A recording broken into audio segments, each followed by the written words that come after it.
Louisville Mayor Greg Fisher joins us now in the studio. Mayor, thanks for joining us tonight.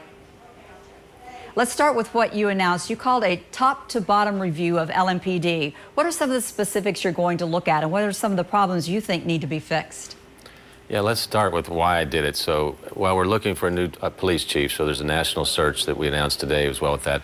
So, all along with that, we will do a top-to-bottom review. So, my administration is big on audits. We welcome reviews. And so, what I want for the next police chief that comes in is a comprehensive review that says, here's what's not working, here's what's working with the department, and here's how we can get better. So that way we can always improve. So that's the purpose of that. The timing of it, overlaying all of the issues going on in our city and our country right now, is obviously good as well, because documents like this are publicly available. Hopefully they build trust with the community as well.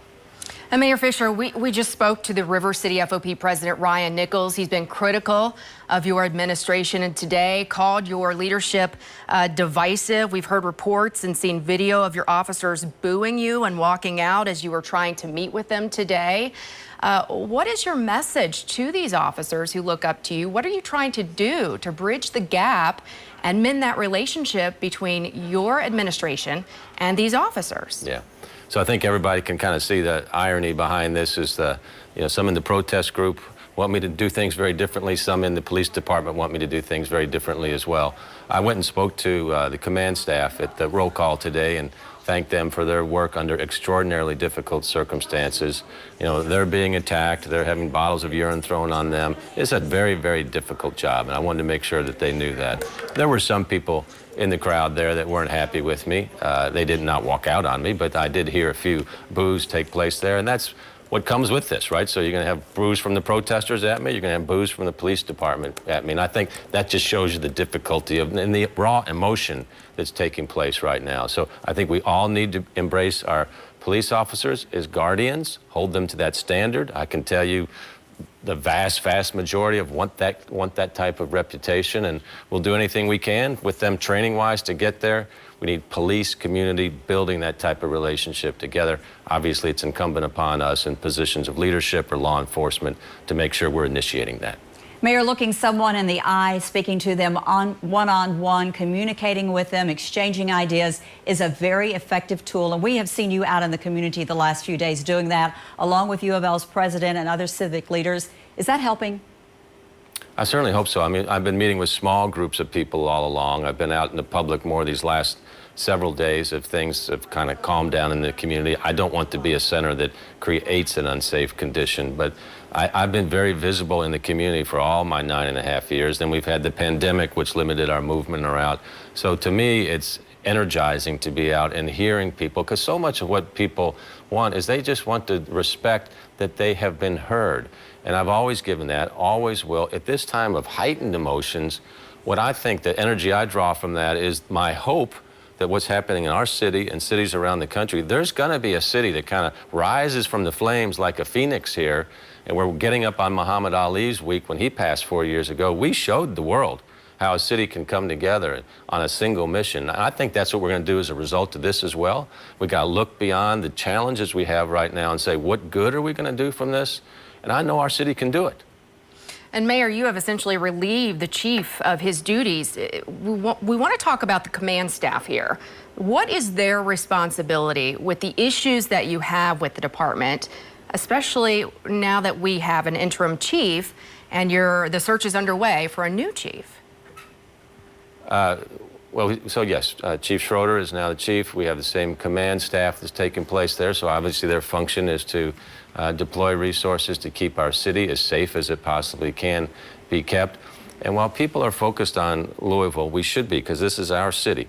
I want everybody also to say, wow, this is going on all throughout the country, right? So what that means is this is very difficult. And what that means is everybody needs to reflect on what their role is as a citizen and say, okay, how can I help? Clearly, we are the ones that are responsible leading the city. But when you think about the strength of a city being its people, this is when everybody has to say, we are in an unprecedented time historically. How can I rise to the occasion to be part of a positive solution as well? So I'm not laying it off on our citizens. I'm just saying that is the depth of the challenge that we have here, not just in our city, but all over America. I'd like for us to be the city that shows how we can get it done.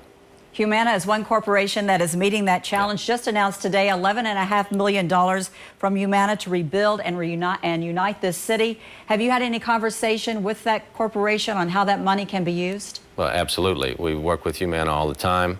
The city of Louisville, the citizens of Louisville, were the lead gift to the track and field facility that the Urban League is putting up. So our citizens should know that your money is at work there, the biggest and the first gift. Working with Humana, we coordinate our conversations because they ask us, how can our money go to the best use in the community? And I really appreciate that partnership, them stepping up. Other businesses, I hope, will be motivated now to see how they can help, because currently the city resources and our city budget, we don't have everything we need. But with the partnership of great corporations like Humana, that can go a long way to healing our community. Mayor Fisher, where do we go from here? What is your message to the citizens of Louisville to try to bring us together? Yeah. Well, first, thanks to everybody. We've had some incredible peaceful nights of peaceful protesting. Very small percentage of people have used these protests as an opportunity to create mayhem or conduct criminal activity. So thank you to people that are peaceful protesting for changes that are long overdue and happening. And when these changes come, it's going to be good for everybody in our city. So we have to somehow weather and move through the emotion that we have right now. And then what I ask of people is take that emotion we have right now and then help us build a city that we all want to have in terms of opportunity for everybody, dismantling of systematic racism. So black people, white people, everybody can get together. So it's one thing to be upset, need to do that. Protest, yes, need to do that. But then come together on the work to make us a better city. And vote. If you don't like our laws, if you don't like people that are in office, mobilize, vote, remove them, put people in office that you believe more directly reflect your values. Thanks, Mayor Fisher, for being with us tonight. We are all, as a community, hoping for a very peaceful evening in Louisville. Thank you. Thank you for having me.